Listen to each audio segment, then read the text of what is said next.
Hey guys, it's Bianca and welcome back to my channel. So in today's video I'm going to be putting to the test the new Essence Insta Perfect Liquid Makeup. Now when I first got this I was like, oh my gosh, this bottle is tiny. Here's a comparison of my beauty blender and the actual foundation, but it does have 30 ml in it, so it just shows you the amount of packaging that we actually pay for in some brands. Like my mom's open decay bottle is like literally this big and it has 30 ml. Just shows you what you're paying for. So it seems like Essence was just like, here's the foundation, take it or leave it, pay less for packaging and have a more affordable foundation. So I think that's what they plan to do. But anyway, I bought this from Takealot. I think I paid around 79 rand for it. It usually retails for 99, but is my camera okay? It usually retails for 99 in the shops, but Takealot usually has a little bit of a discount here and then. So I managed to grab the lightest shade as usual. So for today's video I'm going to apply it with a brush, because when I did swatch it on my hand, it's very liquidy, like very liquidy. So like I said, I'm not going to apply it with a beauty blender because I feel it is just too liquidy. So I'm just going to give it a good shake. It's always a good idea to give your foundations a good old shake, especially if it's as liquidy as this one. When I swatched it yesterday when I first received it, a little bit of oil came out of it, so that means it needs to be shaken. Okay, so when you open it, it comes in a dropper formation like this. So I suppose it's really easy to decant, you don't have to pump or whatever. So I'm just going to put some on the back of my hand. This is what the colour looks like. Again, it's very neutral. It reminds me of my, even the smell, it reminds me of my Fresh and Fit, which I loved. So I'm hoping this one is good as well.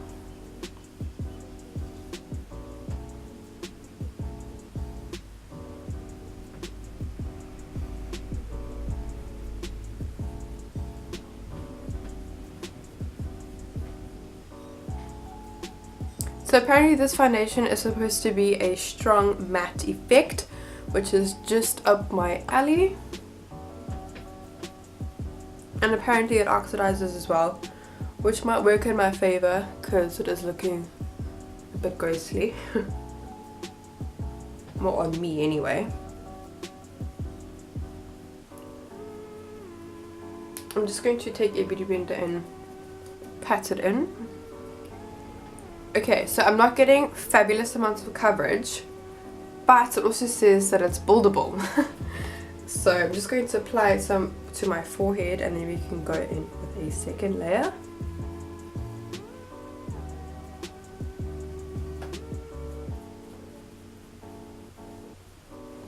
I'm going to be doing a full day wear test. I might go to gym, but I'll let you know how far that goes. Probably not, but okay, so that's what my skin looks like with one layer. If you don't have problem skin, this will probably be okay, but if you do have problem skin and acne scarring like I do, you're probably going to want to have to double up in some coverage. So I'm just going to apply another like pump size to my face. I feel like it's already dried down, which is okay. Okay, I'm looking a bit deadly, so I can't wait to add some bronzer and blush to my face. So now that I just have a look at it, I know that it is still drying. I did put on a bit of extra layers on my skin. My forehead looks great. It wasn't at first, but then blending it and pressing it into the skin seemed to help. The rest of my face looks actually pretty decent. My pores, it's okay. Nothing too hectic. I'm just going to wait for it to dry. So I'm going to finish up the rest of my makeup and then I'll show you guys the final result.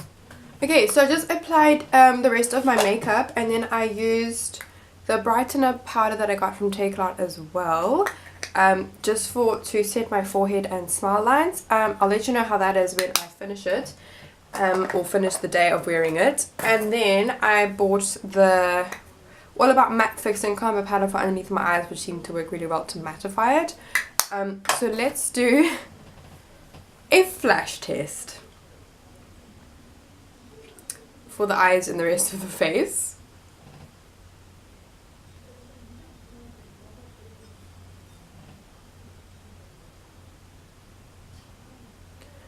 Okay, so there's no flash underneath my eyes, but this foundation might actually be too light for me.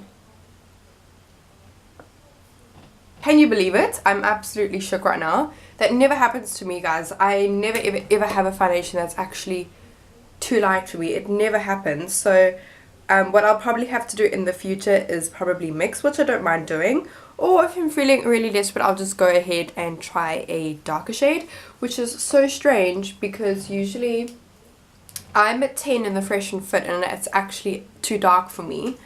And I'm at 10 and this one, and it's a bit too light for me and it hasn't oxidized.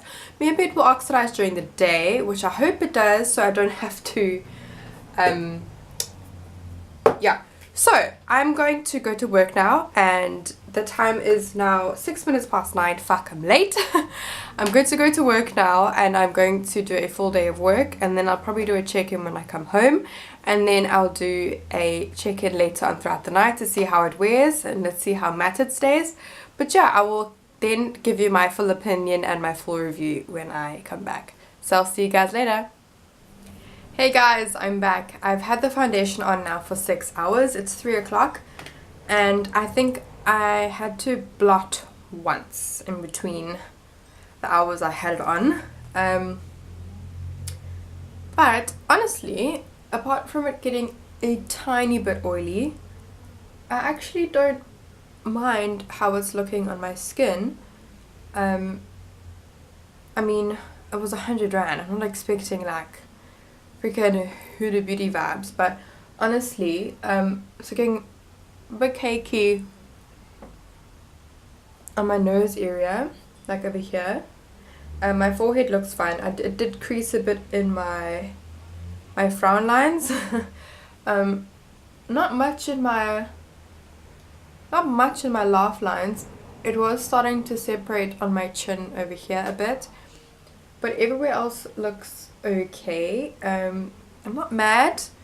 I mean, you get what you pay for. I just wish it lasted a lot longer matte wise, because it does say it's a strong matte effect, so I wish it kind of lasted longer, because I started getting oily at about 11, which was only 2 hours of wear.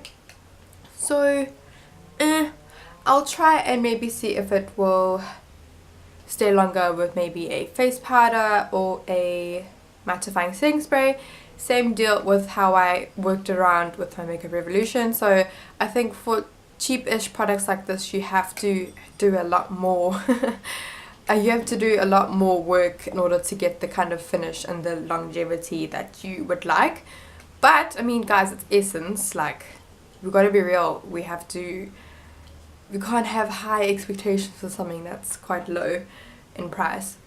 I will attach the shade range on a picture somewhere here. The shade range isn't great, but it has improved slightly. Before, they never had dark skin shades. They only had about 4 to 5 white people's skin shades. Nothing for coloured Indian or black girls here in South Africa. So I will commend them for trying to improve their shade range. It still isn't a 45 shade range like NYX. I think all companies can look up to NYX being a drugstore brand and also having a good shade range. I know some of the Maybellines, Revlons and Rimmels have a good shade range, and so does MAC locally here.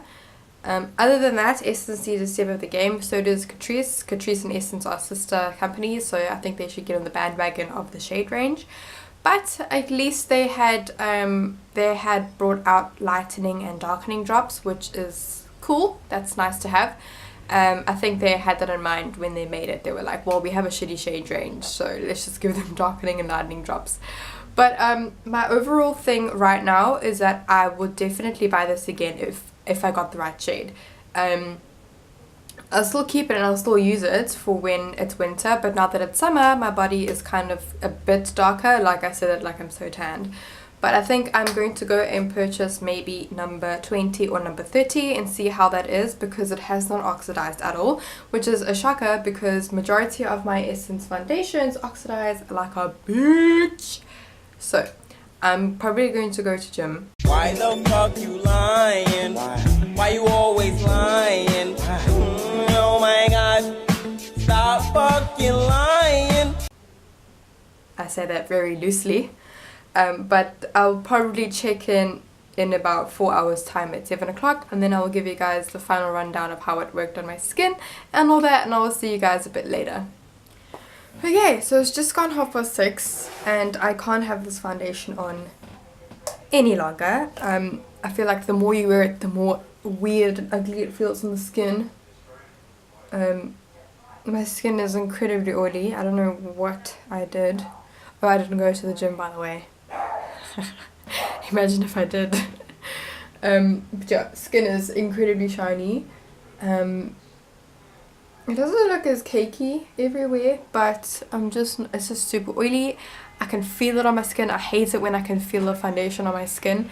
I'm not keen on the feeling, so I wouldn't wear this for more than like 6 hours. I think when I got home at 3 was the limit for me to wear this foundation, because now it's just a bit wet looking. Not a fan. Like I said, I will try and play around with the mattifying setting spray and setting it with powder all over my face. So I'll give it another run, but for my review right now, I'm going to say that it's a solid 5 out of 10. It's not my favorite. I'll still use it again. I feel like it's a good enough foundation just for a little bit of wear. Definitely not more than 6 hours. So yeah, and I think that's all I have to say. It didn't oxidize at all. Apart from the shade range, I think it was a good effort. You know when your teacher writes in your test and she goes, well tried. Well, well tried essence. Well tried essence. It's going to be a solid maybe. If you're wanting to try this out, go for it. I think some of you will love it and some of you will dislike it. I'm not sure how it will work on people with dry skin. It will probably work in your favor, because it doesn't stay matte for long. So even if you produce the tiniest amount of oil, I do have oily skin. If you guys are new to my channel, you guys will know that I am oily, and oil doesn't seem to be held back by anything. So thank you guys so much for watching this video. If you have any other foundation requests that I should try out down below, let me know and I will happily go and buy them and test them out for you. And I will see you guys in my next video. Bye!